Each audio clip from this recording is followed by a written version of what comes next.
Bonjour la team. Nous allons parler dans cette première vidéo de la tribune du PPAC que nous allons faire de SAFE.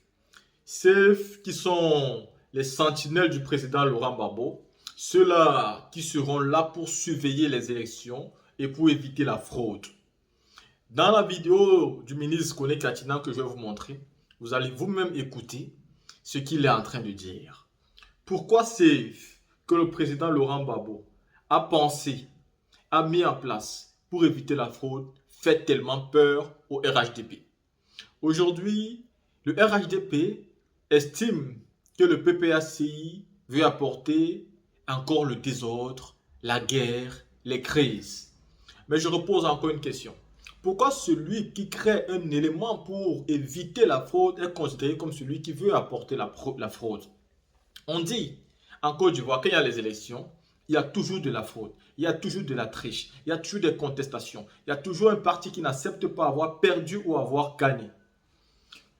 Et donc aujourd'hui, le président Laurent Gbagbo, ayant réfléchi, ayant sciencé par rapport à la situation, a décidé de mettre les sentinelles. Ceux-là qui seront vous et moi. Ceux-là qui peuvent même être dans votre parti sans que vous ne le sachiez. Et c'est ce qui fait peur. C'est que vous pouvez être au RHDP et pourtant il y a des personnes au RHDP qui font partie des sentinelles. Vous pouvez être au RHDP et pourtant dans le bureau il y a des personnes qui sont des sentinelles que vous ne savez pas. Parce que ces personnes seront des médecins, seront des docteurs, seront des élèves, des étudiants, seront des chauffeurs, seront des élèves, seront des taximans, seront des travailleurs indépendants, seront des entrepreneurs. C'est-à-dire ces personnes sont des personnes lambda que vous croisez dans la rue tous les jours qui seront en train de suivre le vote. Et vous ne pouvez donc pas savoir qui fait vraiment partie de SAFE. Et cela fait peur. Là, si avant de continuer dans cette vidéo, je vous laisse d'abord écouter le ministre Kone Katina. Écoutez-le. Est un parti de gagnants et aucun obstacle ne doit pouvoir nous empêcher de progresser malgré l'adversité vers la victoire. Alors, un petit commentaire. Depuis qu'on a créé notre structure SAFE, on ne comprend pas. Il y en a qui trouvent que nous cherchons des malades. On aime les histoires. Alors, ça m'a rappelé une histoire presque de chez moi. Un monsieur, une famille, une pauvre dame, qui voyait ses enfants mourir. Ses enfants mouraient l'un après l'autre. Et puis il dit, bon, vraiment, je vais aller chercher quelque chose pour venir protéger ma famille. Pour ne plus que les enfants meurent. Et puis un chef de famille, c'est là, il dit, non, non, ce que tu veux faire, c'est pas là, tu vas envoyer. Toi, ton problème est où? C'est que c'est toi qui m'aimes mes enfants. Parce que je dis, j'ai un malheur chez moi qui me frappe régulièrement. Je vais chercher quelqu'un pour venir un mois pour me protéger. Toi là, tu dis non, qu'est-ce que tu vas aller faire là? C'est pour m'envoyer par là. Mais c'est que c'est toi qui tues les enfants. Donc dans la réalité, ce que notre structure dérange là, c'est eux qui aiment pas la transparence. Sinon, où est le problème dans ça? Même si vous dites que c'est inutile, laissez-nous, c'est nous qui c'est inutile, c'est pour nous. Pourquoi dire non? Le président Laurent Gbagbo, il cherche des trous.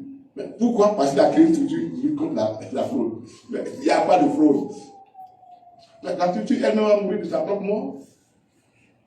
Mais si vous vous inquiétez, c'est que c'est vous qui faites la fraude. Et notre structure est créée justement pour vous et contre vous. Ça, je vais connaître là-dessus. Là, peut-être là, on tient les bons bouts. Parce que là où il commence à crier, là, c'est qu'on tient les bons bouts. Sinon, il n'y a aucune raison. Et quelqu'un qui dit, je veux lutter contre la fraude électorale, tout le monde veut l'applaudir. S'il n'y a pas de fraudeur.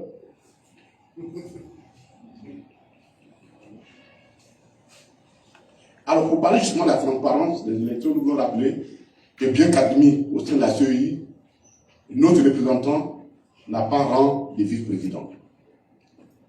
Donc, il y a des instances au sein de la CEI auxquelles il ne peut pas participer, des instances de décision.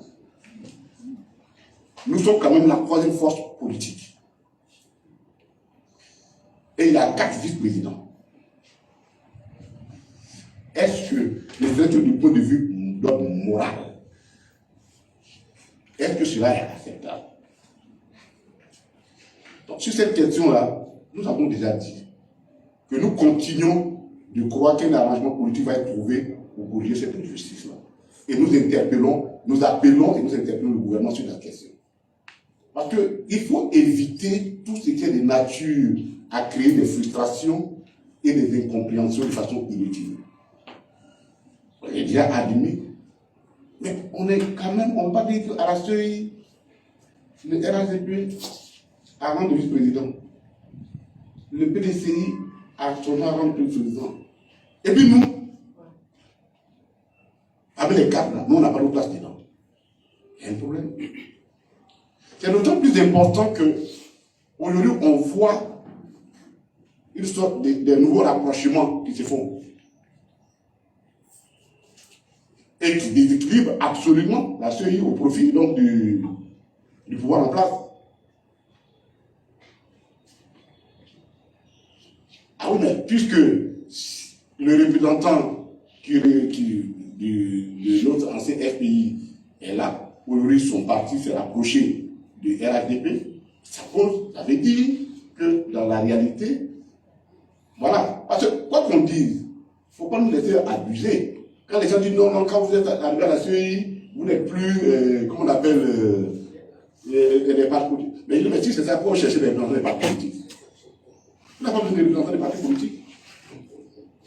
Donc, le remodélage de la vie politique, du paysage politique impose que cette nouvelle réalité soit prise en compte dans la CEI. Et quel que soit ce qu'on nous dira, le PPACI a sa place parmi les vice-présidents. Et nous allons continuer de demander ça. Nous allons continuer de demander ça. Quand vous finissez d'écouter le ministre Kone Katina, nous convenons tous ensemble ici que oui, le président Laurent Gbagbo a touché le véritable problème et a envoyé la solution. Et voilà pourquoi cette solution-là ne plaît pas aux adversaires. Les adversaires ont l'habitude d'aller aux élections c'est-à-dire sans un organe qui pourra suivre les élections. Chez eux, le seul juge, c'est la CEI. C'est eux qui doivent faire les comptes et décider comme ils ont envie de décider. Mais aujourd'hui, avec, c'est-à-dire une organe anti-fraude, et vous voyez, le mot anti-fraude, ça fait tellement peur. Mais ça fait peur à qui? Ça fait peur à celui qui a l'habitude de frauder. Ça fait peur à celui qui a l'habitude de voler. Ça fait peur à celui qui a l'habitude de tricher. Parce que les sentinelles seront là pour vous empêcher de tricher, pour vous empêcher de voler. Et ces sentinelles-là pourront dénoncer. Parce que Maître Habib l'a déjà dit, il y aura une page Facebook et sur cette page Facebook, tout ce qui sera fait de mal sera retranscrit sur la page Facebook. Et c'est avec ces éléments que tout sera donc mis en place pour reconnaître que les élections ne sont pas crédibles et que personne ne peut être proclamé vainqueur sur base de ce qui sera là. Et nous tous, nous pourrons les avoir en main. Donc, pour nous, les faiseurs de vidéos politiques, nous sommes trop contents. Je me frotte déjà les mains parce que je sais que j'aurai tellement de vidéos de fraude. Je pourrais en parler et je pourrais partager massivement. Oui, parce que notre rôle, c'est d'en parler de tous ces contenus-là parce que les voix qui portent et qui sont suivies par beaucoup de personnes permettent de faire à ce que nous soyons entendus. Et vous savez combien de fois les dictateurs n'aiment pas ceux qui dénoncent. Quand vous dénoncez un dictateur, ils n'aiment pas parce qu'ils aiment toujours sauver la face. Ils aiment toujours se faire passer pour de bons. Ils aiment beaucoup sauver leur image. Et quand vous dénoncez, ça ne les arrange pas. Le président Laurent Gbagbo et son parti aujourd'hui subissent tout simplement à cause qu'il a une idée de créer SAFE. La team, pour cette première vidéo de la tribune du PPACI, dites-moi ce que vous pensez. Et je vous dis, je reviens avec d'autres vidéos parce que la tribune du PPACI a beaucoup d'éléments importants.